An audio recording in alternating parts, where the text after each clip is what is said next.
Episode 201 अ mindful lunch. विधि महसूस कर सकती थी कि अंशिका बुरी तरह से कांप रही थी। आखिर में वो एक यंग लड़की ही तो थी। ऐसे सीन को देखकर उसे डर कैसे नहीं लगता। यहाँ तक कि विधि भी काफी डर गई थी। उन पर बंदूक तानने वाले लोग हर्टलेस और इनसेंसिटिव लग रहे थे। उनके हाथ एकदम फर्म थे और उनका निशाना सीधा उनके बॉडी वाइटल्स पर था। मोहित ने विधि को शो ऑफ गनमैन और एक्चुअल किलर्स के बीच अंतर के बारे में बताया था, इसलिए बिना किसी शक के वो जानती थी कि उसके सामने खड़े लोग असली और एक्सपीरियंस्ड किलर्स थे। विधि ने गहरी सांस ली और खुद को शांत रखने की कोशिश की। मिस्टर फैंटम चेंज लाउंज पर कुछ ऐसे झुक गया जैसे कुछ हो ही नहीं रहा हो।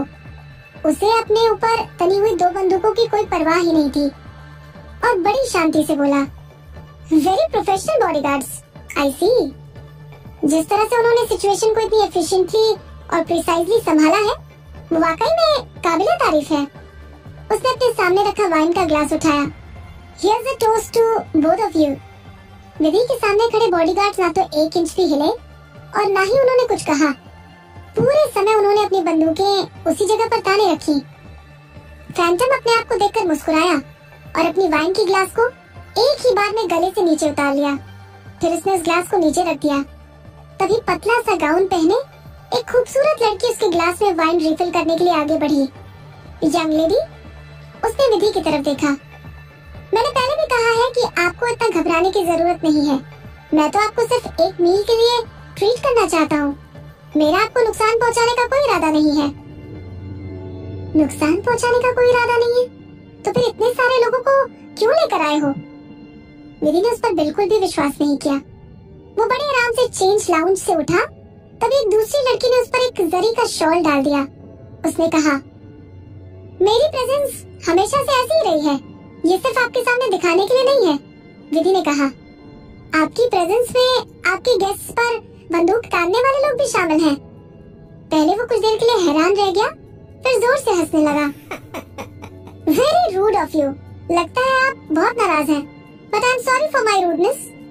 ये कहते हुए उसने अपना हाथ लहराया और उनमें से 10 से भी ज्यादा करीब सभी गनमैन्स ने अपनी बंदूकें तेजी से हटा ली। विधि के दोनों बॉडीगार्ड्स ने अभी अपनी बंदूकें नहीं हटाई थी। वो पूरी तरह से अलर्ट थे। अंशिका उसके ऊपर झुकी हुई थी, लेकिन उस समय जब वो बुरी तरह से कांप रही थी, उसके मुकाबले अब वो ज्यादा कंफर्टेबल थी। लेकिन फिर भी ये लड़की अभी भी अपने दम पर, अपने पैरों पर, बिना किसी सपोर्ट के लगातार खड़ी होने की पूरी कोशिश कर रही थी और विधि उसकी डिटर्मिनेशन को सेंस कर सकती थी। विधि ने फैंटम की तरफ देखा। मेरी असिस्टेंट थोड़ा अनवेल फील कर रही है। मुझे लगता है कि उसे यहाँ से पहले जाने की जरूरत है। वो जानती थी कि वो उसे इतनी आसानी से जाने नहीं देगा और वैसे भी उसे मैदान छोड़कर भागने की आदत नहीं थी। लेकिन अंशिका थोड़ा अलग थी। वो सिर्फ एक हेल्पलेस छोटी सी असिस्टेंट थी और फैंटम ने उसे टारगेट नहीं किया था। विधि नहीं चाहती थी कि उसकी वजह से उसके साथ साथ एक मासूम बच्ची भी इस मुसीबत में फंस जाए। इससे पहले कि फैंटम कुछ बोल पाता, अंशिका ने जल्दी से कहा, विदुषी दी, मैं ठीक हूँ। विधि ने हैरानी से उसकी तरफ देखा। अंशिका डर की वजह से थोड़ी पीली पड़ गई थी, लेकिन उसके चेहरे पर डिटर्मिनेशन साफ दिखाई दे रही थी। विदुषी दी, मैं यहाँ आपके साथ रहना चाहती हूँ। विधि ने टच्ड फील किया। वो सचमुच एक बहुत अच्छी लड़की थी। अब उसके मन में ये ख्याल आ रहा था कि मेघना ने अंशिका को उसके लिए असिस्टेंट के तौर पर क्यों चुना था। एक जेंटल आवाज के साथ उसने अंशिका से कहा, बी गुड, यहाँ से पहले चली जाओ। मैं आज अपने साथ बहुत से लोगों को नहीं लाई हूँ। वो हम दोनों की देखभाल एक साथ नहीं कर सकते हैं। वो काफी हिचकिचा रही थी। विधि ने कहा, मिस्टर फैंटम को पहले तुम्हें वापस भेजने दो। ऐसे लगा जैसे अंशिका ने कुछ सोचा और डिसीजन लेकर अपना सर हिलाया। ठीक है, तब तो मैं चली जाती हूँ। विदुषी दी, आप बी केयरफुल। विधि मुस्कुराई। मैं तो मिस्टर फैंटम के साथ सिर्फ एक मील शेयर कर रही हूँ। It will be fine. RF Kapoor के अलावा उसने किसी दूसरे बिग शॉट को नाराज नहीं किया था। हो सकता है कि वाकई में वो सच बोल रहा हो कि उसके पास उसके अगेंस्ट कुछ भी नहीं है और वो जिस ग्रुप को अपने साथ लाया था वो उसके लिए नॉर्मल अटेंडेंट्स ही हो। फिर भी वो थोड़ा अनईजी महसूस कर रही थी। उन्हें बात करते हुए देखते समय फैंटम अपनी वाइन को पानी की तरह पिए जा रहा था।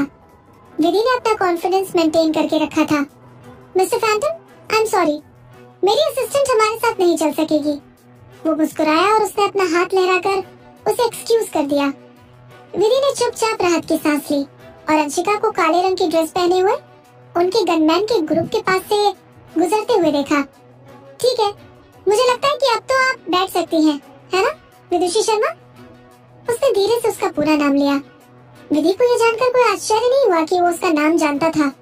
इससे पहले कि वो इस प्राइवेट रूम में आती, उसके स्टाफ ने उसका सरनेम बिल्कुल सही ढंग से एड्रेस किया था। जितनी जरूरत थी उतना स्मार्ट ना होने की वजह से वो चुपचाप खुद को कोस रही थी। उन लोगों ने इस मीटिंग से पहले उसके बारे में सब कुछ पता लगा लिया था, लेकिन जहाँ तक उसका सवाल है, मिस शर्मा, उसके सामने खड़े दो लंबे चौड़े आदमियों में से एक ने कहा, अपनी सीट पर जाने के लिए हमें फॉलो कीजिए प्लीज। इस समय विधि उन दो आदमियों को फॉलो करते हुए एक विंटेज टेबल पर चली गई, जो फैंटम से ज्यादा दूर नहीं थी।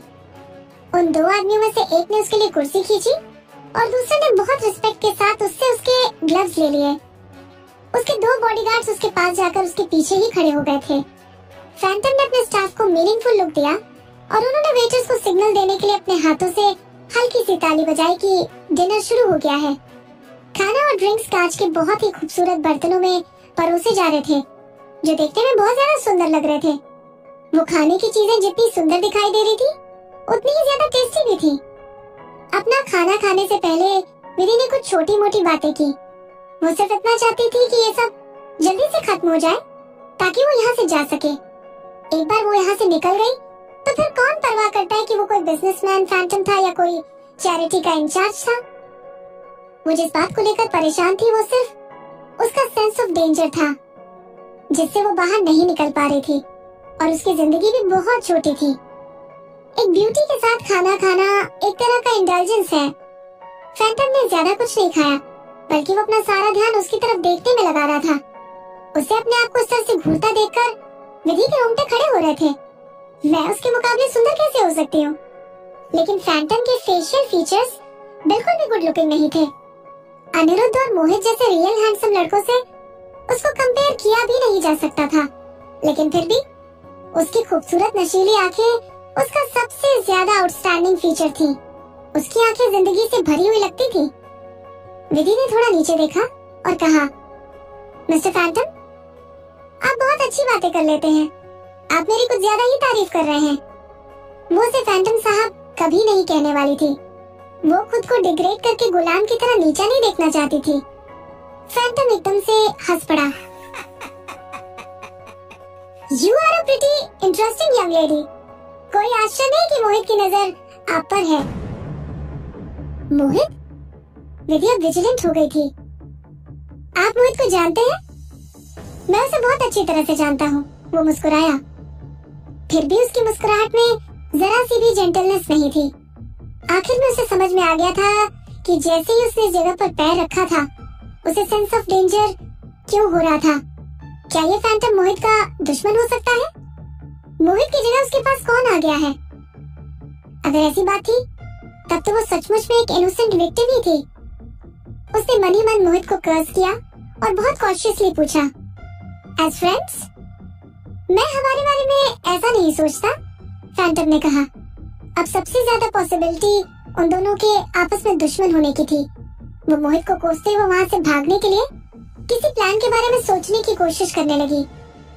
फैंटम ने एक बार फिर से वाइन पी ली और सरकास्टिकली मुस्कुराया। आप अपने ओनर को बदलना चाहती हैं और इसके बजाय मेरे साथ रहना चाहती हैं? उसके दिल में गुस्सा भर गया। अपने ओनर को बदलना चाहती है, उसे उसका क्या मतलब था? उसने अपने लुक को सख्त किया और कटलरी को अपने से दूर धकेल दिया। मैं मोहित की गर्लफ्रेंड हूँ मिस्टर फैंटम, आपने बहुत ज्यादा पी ली है। अब आपको थोड़ा आराम करना चाहिए। मैं चलती हूँ। वो उठकर खड़ी हो गई और वहाँ से जाने के लिए तैयार हो गई। उसके स्टाफ ने उसे तुरंत रोक दिया। तभी उसने गोलियों की आवाज भी सुनी। हालांकि उसे ये नहीं पता था कि ये सब किसने शुरू किया था। जब तक वो समझ पाती कि क्या हो रहा है, तब तक उसके दोनों बॉडीगार्ड्स को बाकी लोगों ने पकड़ लिया था और उसे भी दीवार के अगेंस्ट धक्का दे दिया था।